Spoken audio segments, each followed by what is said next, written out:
അസ്സലാമു അലൈക്കും വറഹ്മത്തുള്ളാഹി വബറകാതുഹു.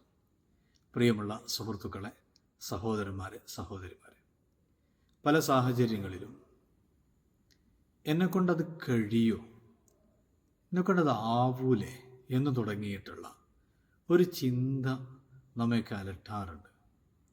അത്തരം സാഹചര്യത്തിൽ ചിലപ്പോൾ സിമ്പിളായൊരു കാര്യമായിരിക്കും, നമ്മൾ വിചാരിച്ചാൽ നടക്കുന്ന ഒരു വിഷയമായിരിക്കും.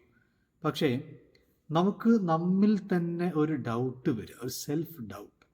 സാധാരണയിൽ കാണുന്ന, അവരവരിൽ കാണുന്ന ഒരു പ്രധാനപ്പെട്ട ഒരു പ്രയാസമാണത് സെൽഫ് ഡൗട്ട് എന്ന് പറയുന്നത്.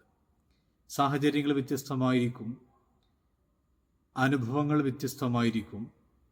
ഏതായാലും ജീവിതത്തിൽ എപ്പോഴെങ്കിലും നമ്മൾക്ക് ഈ ഒരു അവസ്ഥ അനുഭവിച്ച ആളുകൾ തന്നെയായിരിക്കും. എന്നെക്കൊണ്ട് കഴിയോ, ഇല്ലേ, അല്ലെങ്കിൽ എന്നെക്കൊണ്ട് അത് ആവോ, അല്ലെങ്കിൽ എല്ലാം കഴിഞ്ഞ് അതെന്നെക്കൊണ്ട് കഴിയുമായിരുന്നു എന്ന് തുടങ്ങിയിട്ടുള്ള ഒരു സെൽഫ് ഡൗട്ടിൻ്റെ അവസ്ഥ പഠിക്കുന്ന സമയത്തും ജോലിയെടുക്കുന്ന സമയത്തും പല സാഹചര്യങ്ങളും നേരിട്ട ആളുകളായിരിക്കും നമ്മളെല്ലാവരും. അത്തരം ഒരു അവസ്ഥയെ ഓവർകം ചെയ്യാൻ, അല്ലെങ്കിൽ അത്തരം അവസ്ഥയിൽ നിന്ന് രക്ഷപ്പെടാൻ ഉദ്ദേശിക്കുന്നവർ, അല്ലെങ്കിൽ ഇഷ്ടപ്പെടുന്നവർ, താല്പര്യപ്പെടുന്നവർ ചെയ്തിരിക്കേണ്ട ഒന്ന് രണ്ട് വിഷയങ്ങൾ. ഒന്ന്, നമ്മൾ നല്ല രീതിയിൽ നെഗറ്റീവ് തോട്ട്സുകൾ മാറ്റിയിട്ട് പരമാവധി പോസിറ്റീവായിട്ടില്ല എന്ന് പറഞ്ഞാൽ റീഫ്രെയിമിങ് നെഗറ്റീവ് തോട്ട്സ് എന്ന് പറയും. പരമാവധി നെഗറ്റീവായിട്ട് കഴിയില്ല, ആവൂല എന്ന തോട്ട്സ് വരുമ്പോൾ അത് റീഫ്രെയിം ചെയ്യാം. ആവുമായിരിക്കും, ഞാൻ ചെയ്ത് നോക്കട്ടെ, അല്ലെങ്കിൽ ഞാൻ ട്രൈ ആക്കി നോക്കട്ടെ, കഴിഞ്ഞാലോ എന്ന് തുടങ്ങുന്ന ഒരു പോസിറ്റീവ് ഒരു താല്പര്യം ജനിപ്പിക്കുന്ന രീതിയിലുള്ള ഒരു ചിന്തയിലേക്ക് നമ്മുടെ തോട്ട്സിനെ റീഫ്രെയിം ചെയ്യാം. അതോടൊപ്പം തന്നെ പോസിറ്റീവ് സെൽഫ് ടോക്കുകൾ വേണം. പലപ്പോഴും പറയാറുണ്ട്, ഒരു കണ്ണാടിയുടെ മിററിൻ്റെ മുന്നിൽ പോയി നിന്നുകൊണ്ട് നമ്മളോട് തന്നെ പറയണം, ഐ ക്യാൻ, എന്നെക്കൊണ്ട് സാധിക്കും, ഇന്നാലിൻ്റെ വിഷയം. ഫോർ എക്സാമ്പിൾ പറഞ്ഞാൽ, ക്യാമ്പസിലേക്ക് വരികയാണ്, ഫസ്റ്റ് ഡേ ആണ്, ഫ്രഷേഴ്സ് ഡേ. ഒരു സ്റ്റേജിൽ കയറിയിട്ട് പേര് എവിടെ പഠിച്ചു നേരത്തെ, സ്വാഭാവികമായിട്ടും സാധാരണയിൽ എല്ലാ ക്യാമ്പസിലും ഉള്ളൊരു കാര്യമാണ്. അപ്പോൾ അവിടെ എനിക്ക് പെർഫോം ചെയ്യാൻ സാധിക്കുമോ, കഴിയും, ഞാൻ പറയും.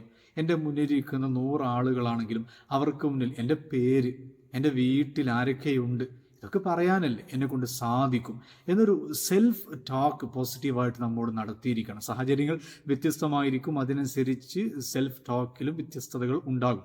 അതോടൊപ്പം തന്നെ നമ്മിൽ തന്നെ ഒരു സെൽഫ് കമ്പാഷൻ നല്ല രീതിയിൽ പ്രാക്ടീസ് ചെയ്യണം. ഇത്തരം വഴികൾ വളരെ സിമ്പിളായിട്ട് നമുക്ക് സെൽഫ് ഡൗട്ടിൽ നിന്ന് ആവൂലേ എന്ന് തുടങ്ങിയിട്ടുള്ള ഒരു ആകുലത അല്ലെങ്കിൽ പ്രയാസത്തിൽ നിന്ന് രക്ഷപ്പെടാനുള്ള സിമ്പിൾ ടെക്നിക്കുകളാണ്.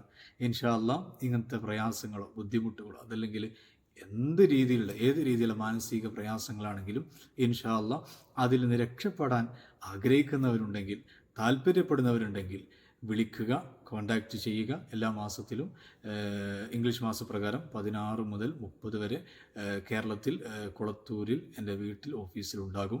ഇൻഷാ അല്ലാഹ് സമയത്ത് നേരിട്ട് കണ്ട് പറയേണ്ട വിഷയങ്ങൾ പരിഹാരം കാണാം. ഇൻഷാ അല്ലാഹ് അള്ളാഹു എല്ലാവർക്കും ഖൈർ നൽകട്ടെ, സന്തോഷം നൽകട്ടെ, ഉഷാറാകട്ടെ. ഇൻഷാ അല്ലാഹ് ഇടയ്ക്ക് അവസാനമായിട്ടൊരു കാര്യം ഓർമ്മപ്പെടുത്തുകയാണ്.